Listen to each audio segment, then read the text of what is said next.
Good morning students. मैं आपकी beauty and wellness की teacher government senior secondary school Talwandi Rana से। आज का जो मेरा टॉपिक है वो है वैक्सिंग, कि वैक्सिंग क्या होती है, इसके एडवांटेज और डिसएडवांटेजेस क्या होते हैं। तो आइए हम जानते हैं वैक्स होती क्या है। जैसे कि आजकल सभी को पता है कि वैक्स क्या होता है। जो हमारे सुपरफ्लोज हेयर होते हैं यानी अनवांटेड हेयर, उनको रिमूव करने का जो मेथड है उसमें एक मेथड वैक्सिंग भी आता है।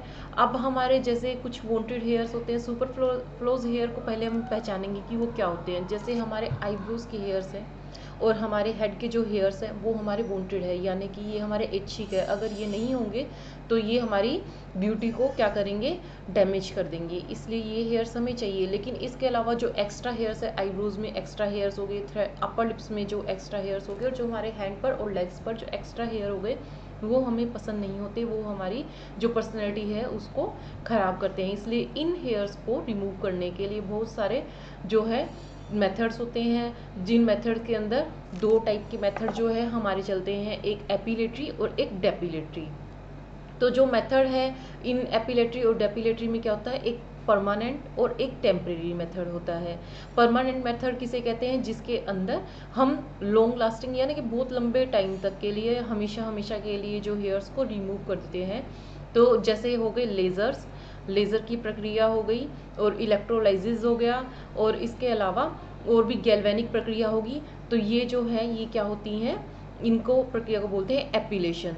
तो ये क्या करते हैं, ये लॉन्ग लास्टिंग यानी लंबे टाइम के लिए जो है हेयर्स को रिमूव करने में हेल्प करते हैं।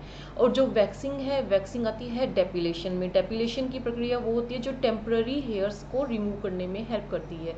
टेम्पररी हेल्प हेयर्स का मतलब क्या हो गया, यानी कि हमने कुछ टाइम के लिए वैक्स को जो हेयर्स को रिमूव किया, लेकिन वो कुछ हफ्तों के बाद, कुछ महीनों के बाद अगर दोबारा से रिपीट आ जाते हैं तो उन्हें क्या कहा जाता है, उनको जो है टेम्परेरी मेथड कहा जाता है। अब टेम्परेरी मेथड यानी कि डेपिलेशन के अंदर क्या क्या चीज़, कौन कौन सी प्रक्रिया आती है, तो उसके अंदर जो है फर्स्ट आता है जैसे प्लकिंग। तो प्लकिंग के लिए जैसे आपको ये पता है, इसे प्लकर कहते हैं, ये प्लकर, और इसे ट्वीज़र भी कहते हैं, इसलिए इसे प्लकिंग एंड ट्वीजिंग कहते हैं। क्योंकि कुछ बच्चे कंफ्यूज रहते हैं, क्योंकि वर्ड आता है ट्वीजिंग, तो ये कंफ्यूज होते हैं कि ट्वीजिंग क्या है। तो ट्वीजिंग प्लकर को ही कहा जाता है, जैसे कि आप देख पा रहे हैं। अब इसके अलावा जैसे सेकंड मेथड आ गया हमारा थ्रेडिंग। थ्रेडिंग आपको सबको पता है कि थ्रेडिंग क्या होती है। जो धागे से जो हम थ्रेडिंग करते हैं उसे बोलते हैं थ्रेडिंग। धागे को क्या बोलते हैं, थ्रेड। तो थ्रेड से जो हम जो प्रक्रिया कर रहे हैं उसे बोलते हैं थ्रेडिंग। और इसके अलावा जैसे हमारा नेक्स्ट आ गया हमारा शेविंग। जैसे ये आ गया हमारा थ्रेडिंग, जिसमें कि एक धागा होता है, इसकी हेल्प से हम क्या करते हैं, जो हमारे अनवांटेड हेयर होते हैं इनकी थ्रेडिंग करते हैं। इसके बाद जो है हमारा नेक्स्ट आ गया हमारा वैक्सिंग। वैक्सिंग जिस टाइप मार्केट के अंदर इस टाइप के वैक्सिंग के बॉक्सेस मिलते हैं, तो ये वैक्सिंग अप्लाई हम कर सकते हैं। वैक्सिंग भी बहुत टाइप की होती है, जैसे ये हमारी हनी बी की वैक्सिंग थी, इसी तरह से हमारी एक ब्राज़ीलियन वैक्स आती है, जो कि ये जो वैक्स है इसको हम स्ट्रिप्स के साथ करते हैं। स्ट्रिप्स यानी डिस्पोजेबल स्ट्रिप्स होती हैं, इनके साथ करते हैं। और इसके अलावा जो हम ब्राज़ीलियन वैक्स करते हैं, ब्राज़ीलियन वैक्स, तो इसमें हम क्या करते हैं, इसको स्ट्रिप्स के विदाउट ही की जाती है। और अब इसके बाद आ गया हमारा जैसे केमिकल पीलिंग। केमिकल पीलिंग किस इस टाइप के केमिकल्स वगैरह होते हैं, ठीक है। ये ब्लीच भी आता है इसमें। इसके अलावा जैसे हमारे केमिकल पील्स, जैसे ये वीट या सक्टा, इस टाइप की काफ़ी मार्केट के अंदर जो है प्रोडक्ट मिलते हैं, जिससे कि जो हमारे हेयर्स जो है रिमूव कर सकते हैं। इसके अलावा जो है हमारा वैक्सिंग की प्रोसीजर के बारे में हम बात करते हैं कि वैक्सिंग क्या होता है। वैक्सिंग में क्या होता है कि हम अपने किसी भी वुडन, किसी भी ये जो है हमारा मेटल का है और ये वुडन का स्पैचुला है, इसे हम क्या बोलते हैं, स्पैचुला।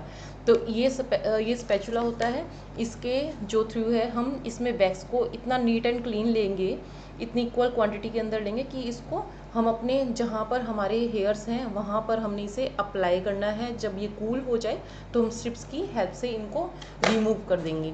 तो क्या होता है वैक्स के अंदर, अब वैक्स कहाँ कहाँ पर की जा सकती है। वैक्स को किया जा सकता है हमारे हैंड्स पर, लेग्स पर, अपर लिप्स पर, फोरहेड पर, और हमारी चिन पर, हमारी चिन पे सॉरी, और हमारी चिक्स पर, और इसके अलावा लेग्स, अंडर आर्म्स, इन सभी में हम जो है कर सकते हैं। इसके अलावा जो है हमारा ये हमारे क्या होते हैं, ये एडवांटेजेस के अंदर ही आते हैं कि हम यहाँ पर अपने अनवांटेड हेयर को जो है रिमूव कर सकते हैं। अब इसके अंदर जो वैक्स है, वैक्स के अंदर वैक्स कौन कर सकता है, वैक्स को अप्लाई कौन कर सकता है, ये एक क्वेश्चन है। क्योंकि जो वैक्स हर किसी के बस की बात नहीं है कि हम वैक्स को, मैंने आपको बताया और आप उसको तुरंत ही अप्लाई करना शुरू कर दें, ऐसा पॉसिबल नहीं है। ये पॉसिबल कब हो सकता है, जब आप इसमें परफेक्शन को पालें। परफेक्शन कब पा सकते हैं, जब आप इसको कंटिन्यूली बार बार इसको प्रैक्टिस करेंगे तो आप क्या होगे, इसमें परफेक्ट हो जाओगे। जो परफेक्ट हो जाता है वो क्या कहलाता है, ऑस्टिशियन और कॉस्मेटोलॉजिस्ट। तो हमें कौन सी जो है मिल जाएगी, हमें ऑस्टिशियन या कॉस्मेटोलॉजिस्ट का सर्टिफिकेट या लाइसेंस मिल जाएगा। और एक लाइसेंस पार्लर ही या सैलून ही इसको अप्लाई कर सकता है और उन्हीं से ही ये करवाया जा सकता है। अब जो है ये जो हेयर्स हैं, अगर हमने वैक्सिंग कर लिया तो वैक्सिंग करने के बाद जो हेयर है 2 to 8 वीक्स यानी 2 से लेके 8 हफ्ते तक दोबारा नहीं आते। यानी कि 2 से लेके 8 हफ्ते तक जो है हम फ्री हो जाते हैं। इसके अलावा इसके ड्रॉबैक यानी डिसएडवांटेजेस क्या हो सकते हैं, इसके डिसएडवांटेजेस हो सकते हैं यानी कि ये थोड़ा सा पेनफुल हो सकता है। पेनफुल होता है लेकिन लॉन्ग लास्टिंग नहीं, यानी कि अगर हमने जिस टाइम अप्लाई करवाया, जिस टाइम हमने वैक्सिंग करवाई है उस टाइम ये पेनफुल हो सकता है, लेकिन ये नहीं है कि वो लॉन्ग टाइम तक यानी लंबे टाइम तक उसका दर्द रहेगा। कुछ मिनट तक हो सकता है उसका दर्द रहे। थोड़ा सा एक्सपेंसिव हो सकता है क्योंकि हम, ये डिपेंड करता है कि हम किस टाइप की जो है ट्रीटमेंट ले रहे हैं, कहाँ से ले रहे हैं। यदि हम किसी स्टैंडर्ड या फिर वेल डेवलप्ड जो है सैलून से अगर हम जो सर्विसेज ले रहे हैं तो क्या होगा, थोड़ा सा कॉस्टली हो सकता है, एक्सपेंसिव हो सकता है। और ये वैक्स पे भी डिपेंड करता है कि वैक्स है वो कौन सी क्वालिटी की है। इसके अलावा थोड़ा सा क्या होता है कि जब हमने वैक्स करवा ली है तो वैक्स करवाने के बाद ये थोड़ा सा, जब हमने एक बार वैक्स करवा ली तो पहले के मुकाबले थोड़े से मोटे हेयर्स यानी कि थिकर हेयर्स की प्रॉब्लम भी रहती है। इसके अलावा इनग्रो हेयर्स जब हम हेयर्स को, जब हमने वैक्स करवा ली, वैक्स करवाने के बाद कई बार ये ऐसे होता है कि जो हमारा पोर्स है, पोर्स के अंदर ही जो हेयर्स है वो अंदर सर्कल बन के अंदर के अंदर ही रह जाता है और उसके ऊपर स्किन आ जाती है, स्किन की लेयर आ जाती है। तो वो इनग्रो हेयर्स कहलाते हैं, जो ब्लैक ब्लैक कलर के पैचेस के रूप में दिखते हैं। तो ये हो गया हमारा जो है वैक्सिंग की एडवांटेजेस एंड डिसएडवांटेजेस। अब इसके बाद बारी आती है वैक्सिंग की प्रिपरेशन की। प्रिपरेशन कैसे की जा सकती है, सबसे पहले जो हमारा रूम है वो नीट एंड क्लीन होना चाहिए, जहाँ पर हमारा इक्विपमेंट सही ढंग से सेट होना चाहिए। जो वैक्सिंग के लिए बेड या ट्रॉली इसकी ज़रूरत होती है वो हमारे पास सही तरीके की होनी चाहिए।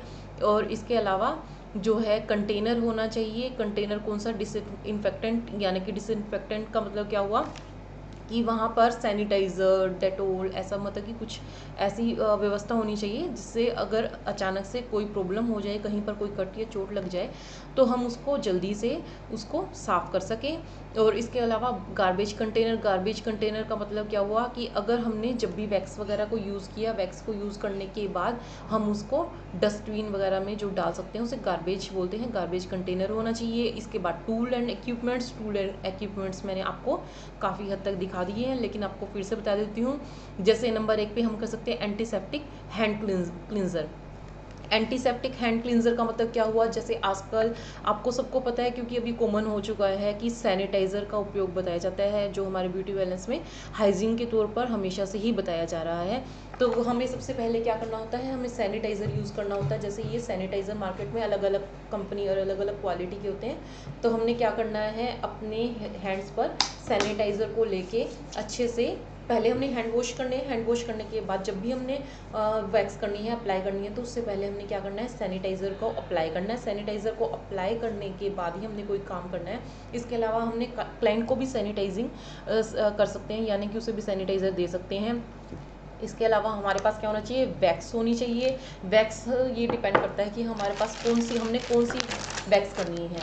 वैक्स ब्राज़ीलियन वैक्स कर रहे हैं या फिर हम कौन सी कर रहे हैं, स्ट्रिपलेस कर रहे हैं, स्ट्रिप वाली कर रहे हैं।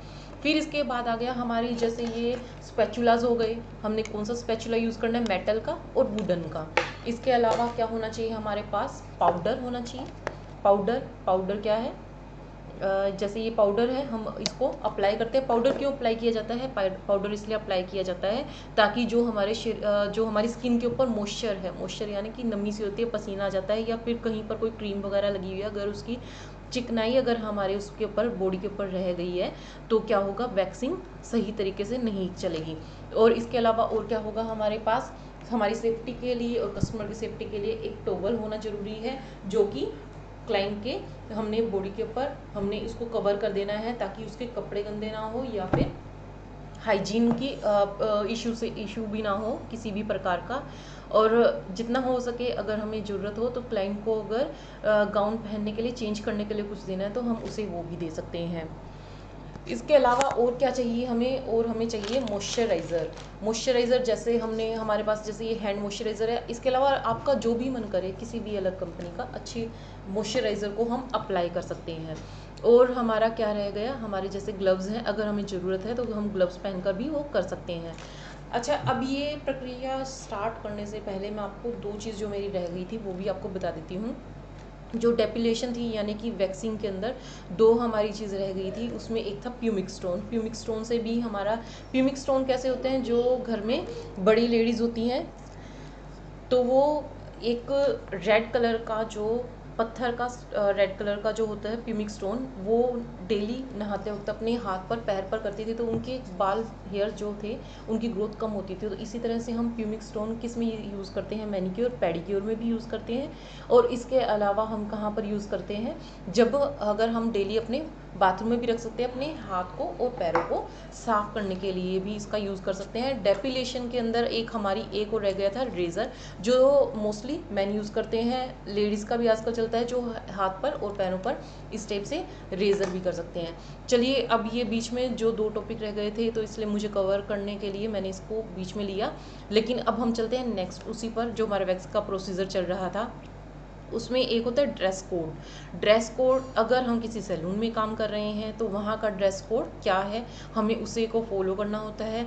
और उसी को नीट एंड क्लीन रखने के लिए हमने क्या करना होता है, एप्रन पहनना होता है, ताकि एप्रन पहनने के बाद हमारे खुद के भी कपड़े गंदे नहीं हो और जो क्लाइंट है उसको तो हमने कवर कर ही दिया है। हाइजीन का जो है इशू वो सबसे बड़ा है, क्योंकि हमें हाइजीन ज़रूर रखना चाहिए। हाइजीन रखने का मतलब क्या है, अगर हमने जैसे टॉवल यूज़ कर लिया है तो वो टॉवल रिपीट नहीं होना चाहिए दोबारा। डिसइंफेक्टेंट यानी कि किसी डेटोल आदि किसी चीज़ से हमें उसे साफ़ कर देना चाहिए। अगर हमारा वैक्सिंग करते वक्त अगर हमारा स्पैचुला जो है नीचे गिर जाता है तो हमने उसे दोबारा से सेम यूज़ नहीं करना, क्योंकि फ्लोर के ऊपर बहुत तरह के कीटाणु पाए जाते हैं। क्योंकि आजकल तो आपको पता ही है कोरोना के चक्कर के अंदर कि पार्लर सैलून को तो स्पेशली इसी वजह से बंद किया गया है कि हाइजीन के उसमें हाइजीन कहीं दोबारा से रिपीट टॉवल ना हो जाए, सीज़र वगैरह ना हो जाए। तो इसलिए ये तो हमें सेफ्टी को ध्यान रखना चाहिए कि दोबारा से रिपीट किसी भी चीज़ को दोबारा से रिपीट ना किया जाए, उसे स्टरलाइज या सैनिटाइज़ किया जाए। स्टरलाइज सैनिटाइज भी हमें बहुत अच्छे तरीके से हम आपको फिर नेक्स्ट वीडियो में बताएंगे कि कैसे की जाती है। इसके अलावा जो है हमारा क्या हो गया, ये हमारा जो प्रिपरेशन हो गई। अब इस प्रिपरेशन को जो है हमने इसको हम स्टार्ट करेंगे, तो हम आपको ये भी दिखाऊंगी मैं अभी आपको कि कैसे हमने वैक्स को अप्लाई करना है। और इसके अलावा मैं आपको ये बताती हूँ कि इसका टिप्स है, जैसे हमने वैक्स को अप्लाई करना है तो इसको कैसे करना है। 1/8 इंच यानी कि इतनी लंबी जो स्ट्रोक्स हैं हमारी, वो लंबी लंबी स्ट्रोक्स थोड़ी लेके, और फिर उसके बाद हमने क्या करना है, वैक्स की स्ट्रिप्स को रखना है और हेयर्स को रिमूव करना है। लेकिन जो हेयर्स है वो रिमूव करने का जो सही प्रोसीजर क्या है, जो हमारे हेयर्स की डायरेक्शन है, यदि हमारे हेयर्स की डायरेक्शन इधर साइड है तो हमने जो है वैक्स को अप्लाई इधर साइड करेंगे, और जो हमारी स्ट्रिप्स है उसको उसके ऊपर रख के अच्छे से हमने उसको प्रेस करके, जब थोड़ा सा ठंडा हो जाए तो हमने उसको फटाफट एक झटके में रिमूव कर देना है। अगर आप उसे बिल्कुल धीरे धीरे करेंगे तो क्या होगा, ये बहुत ज़्यादा पेनफुल होगा और हमारी वैक्स भी सही तरीके से नहीं हो पाएगी। एक चीज़ और ध्यान रखना चाहिए कि हमारा हाइजीन जो है वो बहुत ज़रूरी है।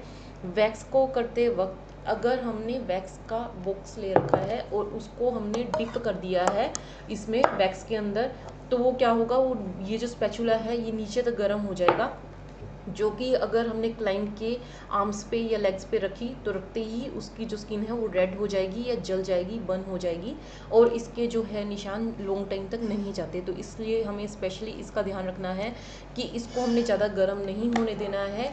जो न्यू जो है सीखने वाले जो नए हैं तो उनको क्या करना चाहिए, वुडन का ही ज़्यादा यूज़ करना चाहिए, क्योंकि इसमें थोड़ा सा गर्म होने की कम प्रॉब्लम होती है।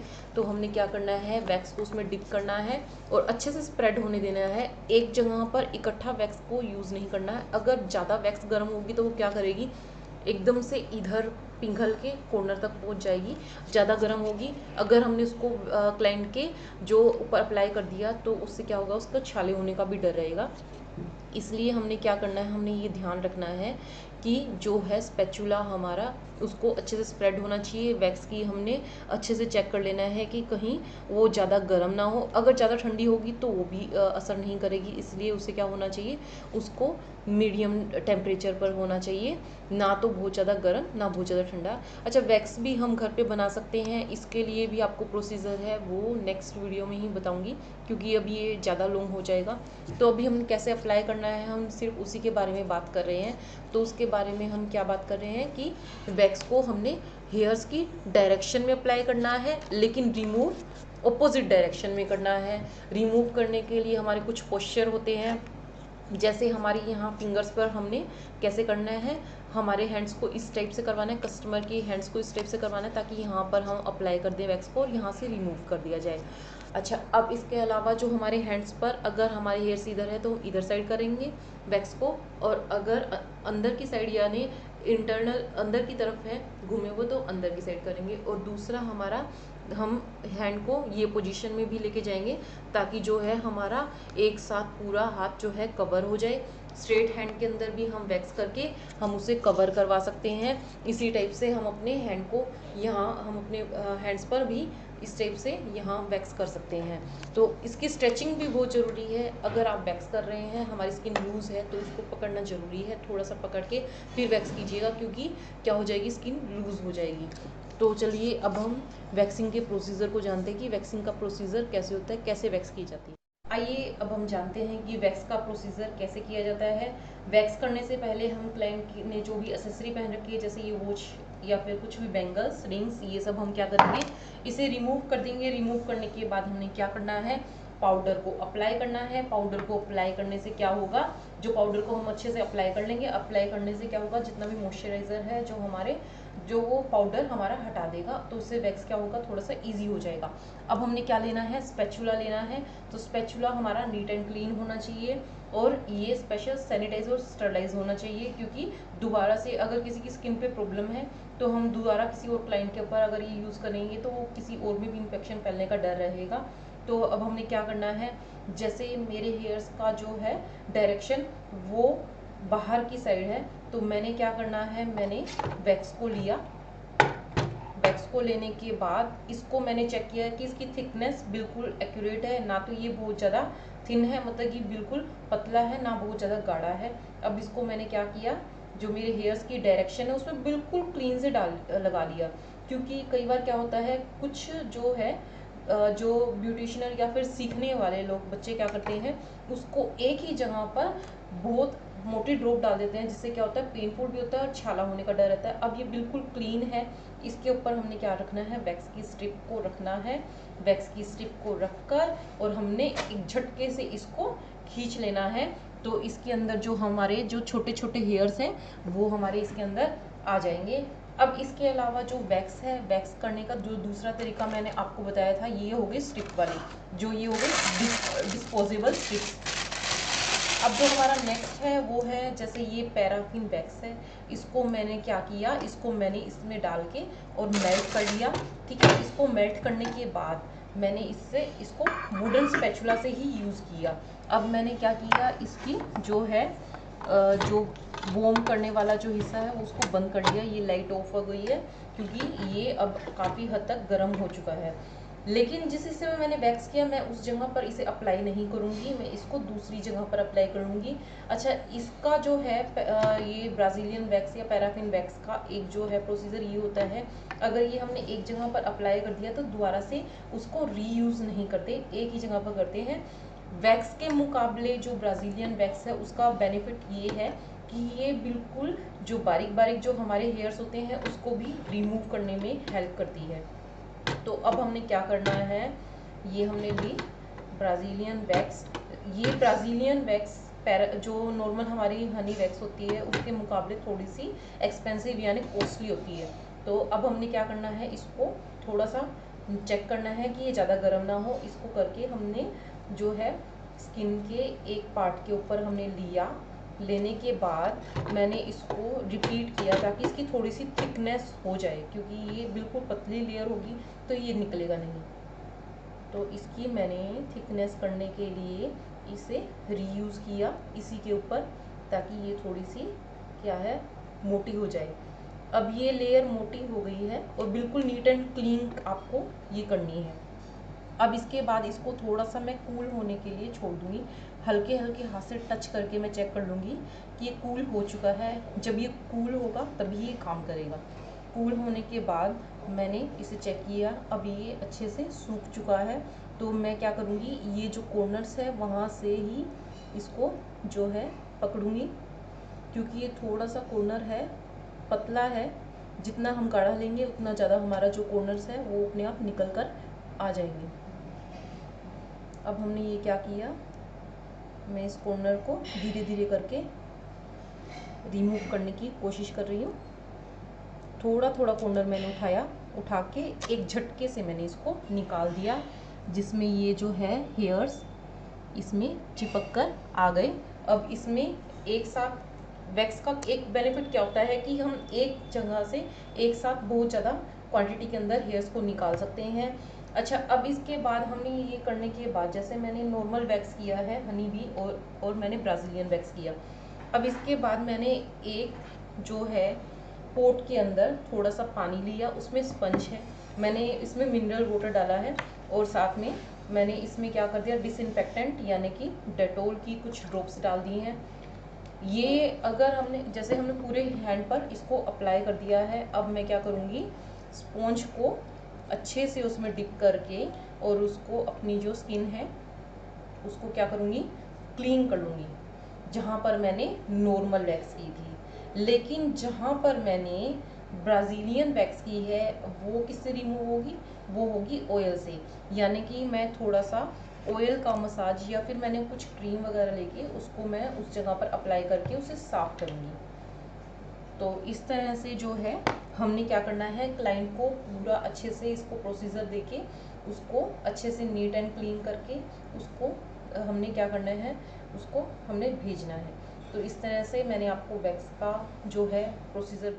अच्छा, इसके अलावा इसके इंडिकेशन और कॉन्ट्रा इंडिकेशन है। इंडिकेशन कॉन्ट्रा इंडिकेशन यानी कि हमारा जो अगर हेयर्स निकालने के जो लायक है तो हमने उसे क्या करना है, हेयर्स को वैक्सिंग को अप्लाई करना है।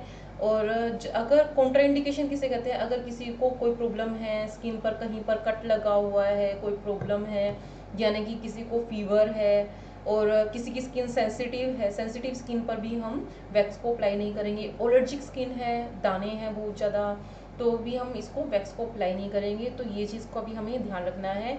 और अगर हम अप्लाई करने वाले यानी एस्थेशियन है तो हमने क्या करना है, हमने जो है क्लाइंट को सबसे पहले हमने क्या करना है, आपको जैसे बताया गया है कि एक रिकॉर्ड बुक रखनी है। रिकॉर्ड बुक के अंदर जो क्लाइंट का रिकॉर्ड करके फिर हमें उसे वेलकम करके और फिर उसके बाद हमें उसे सर्विसेज स्टार्ट करनी है। जैसा कि आपको बताया है, हाइजीन एंड सेफ्टी का, जैसे मैं बार बार बता रही हूँ, हाइजीन एंड सेफ्टी का बहुत ज़्यादा ध्यान रखना है। और अपना, अगर आपको एक वैक्स का मैं एक और वो बताती हूँ कि जब भी हमने वैक्स करनी है, वैक्स करने के बाद जो भी हमारी जैसे मशीन है, हमारा स्पैचुला है, उसको बिल्कुल क्लीन एंड क्लियर करके रखना है। क्योंकि एक प्रॉब्लम ये हो जाती है, यदि हम इसे नहीं करेंगे तो छोटे छोटे इंसेक्ट जैसे चींटियाँ वगैरह इस पर लग जाती है, जो कि देखने में या फिर हमारी सारी चीज़ को डैमेज भी कर सकती है। अगर क्लाइंट आ जाता है और उसके ऊपर कहीं पर भी थोड़ा सा उसका कुछ लगा हुआ पार्ट लगा हुआ देखेगा तो वो बहुत ज़्यादा हमारा क्या होगा, डिसएडवांटेजेस हो जाएगा। तो इसलिए हमें इस चीज़ का भी स्पेशली ध्यान रखना है। Okay, thank you.